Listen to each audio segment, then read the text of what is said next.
Wow, the seat is very warm. I'm going to do some more reading.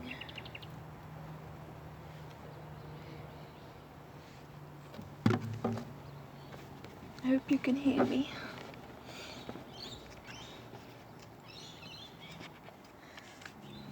Izanagi and Izanami stood on the floating bridge of heaven and looked down into the abyss. They inquired of each other if there were a country far, far below the great floating bridge. They were determined to find out. In order to do so, they thrust down a jewel spear and bound the ocean. Raising the spear a little, water dripped from it, coagulated, and became the island of Onogorojima, which is spontaneously congeal island.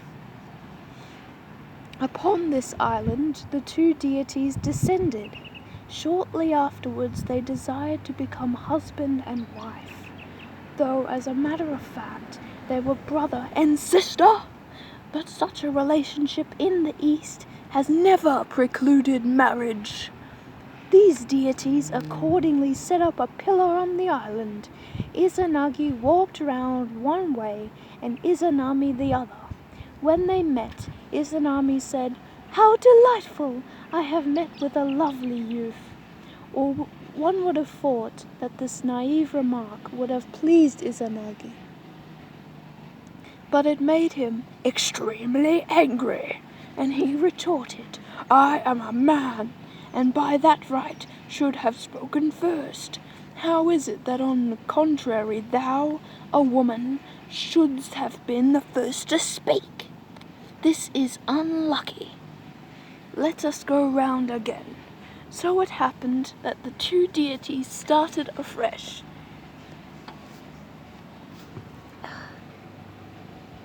Once again they met. And this time Izanagi remarked, "How delightful! I have met a lovely maiden."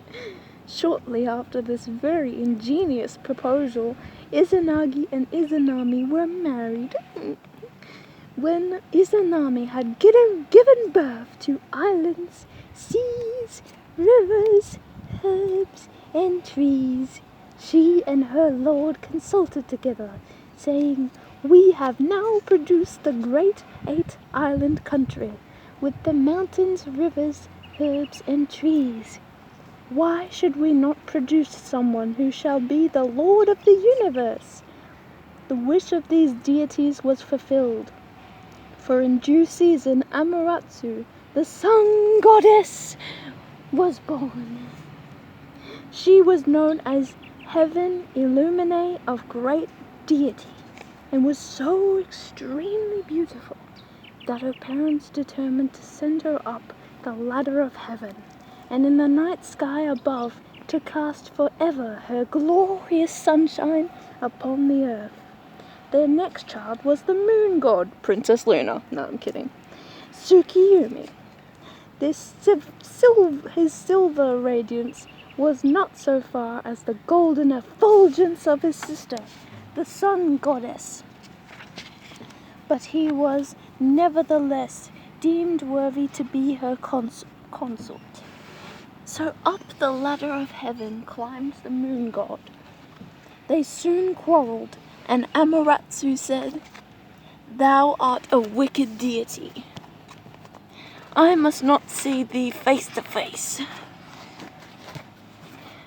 They were therefore separated by a day and night, and dwelt apart.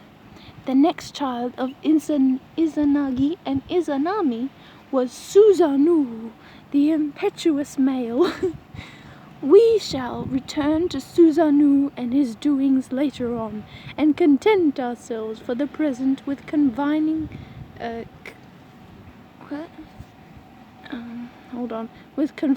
our attention to his parents. Izanami gave birth to the fire god Kagutsuchi. The birth of this child made her extremely ill. Izanagi knelt on the ground, bitterly weeping and lamenting.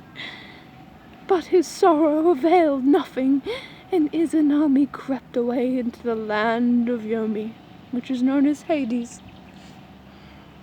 Her lord, however, could not live without her, and he too went into the land of Yomi. When he discovered her, she said regretfully, "My lord and husband, why is thy coming so late? I have already eaten of the cooking furnace of Yomi. Nevertheless, I am about to lie down to rest. I pray thee, do not look at me." Izanagi, moved by curiosity, refused to fulfill her wish. It was dark in the land of Yomi, so he secretly took out his many-toothed comb, broke off a piece, and lighted it. Oh no. The sight that greeted him was ghastly and horrible in the extreme. His once beautiful wife had now become a swollen and festering creature. 8 varieties of thunder gods rested upon her. The thunder of the fire, earth, and mountain were all there leering upon him, and roaring with their great voices. Izanagi grew frightened and disgusted, saying, "I have come unawares to a hideous and polluted land."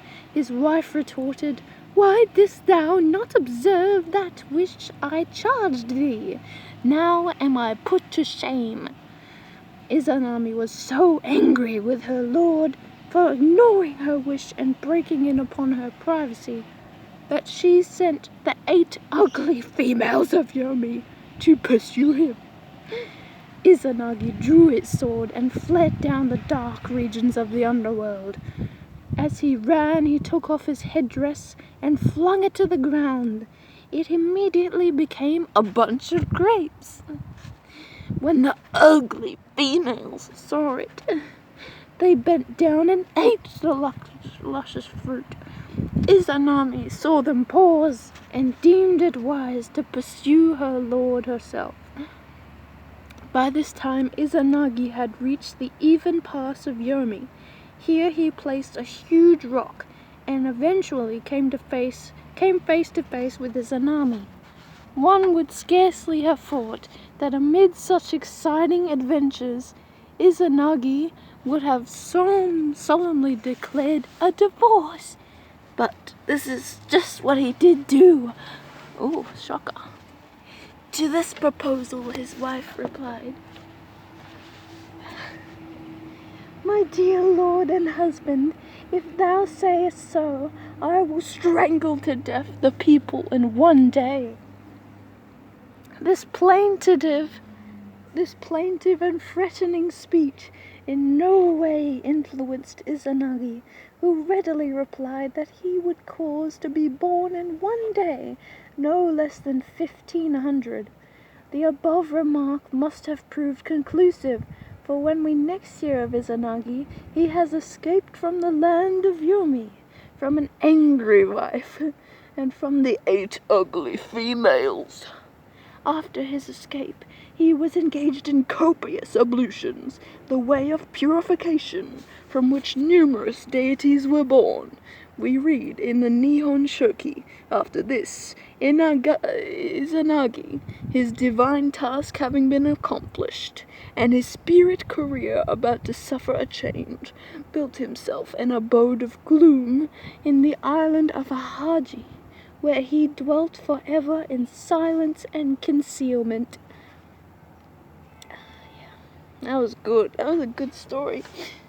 Wow, that was great. Oh, I could read this whole book if I wanted to. But I can't read that much today. So that is all for now. And I shall see you later.